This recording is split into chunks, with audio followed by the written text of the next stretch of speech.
Much of the country reported being jolted awake this morning by a 5.8 magnitude earthquake that was felt from Northland to Southland. The quake was 175 kilometres deep and centred 20 kilometres southeast of Tokoroa. The quake at 19 minutes past 7 was followed by a swarm of tremors in the central North Island. Sarah Bradley has details.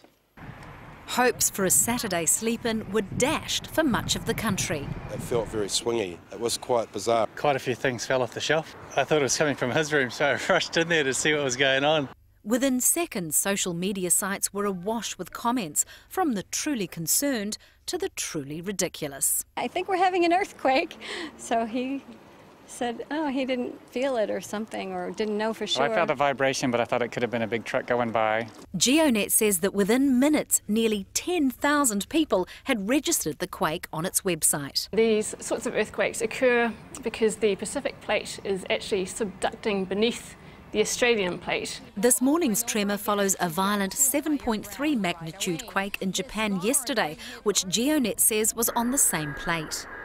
And while today's quake was typical, many remain on tenterhooks. Everybody's on edge because they don't want it to happen in Wellington, right? Because we're the earthquake capital.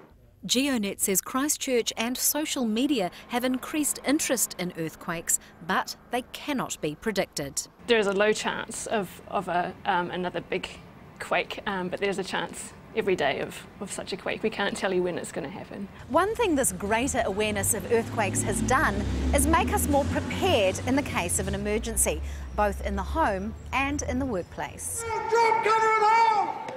In September, there was the first national earthquake drill, and Civil Defence urges homeowners to make sure they are also prepared with water, food and first aid. Sarah Bradley, One News.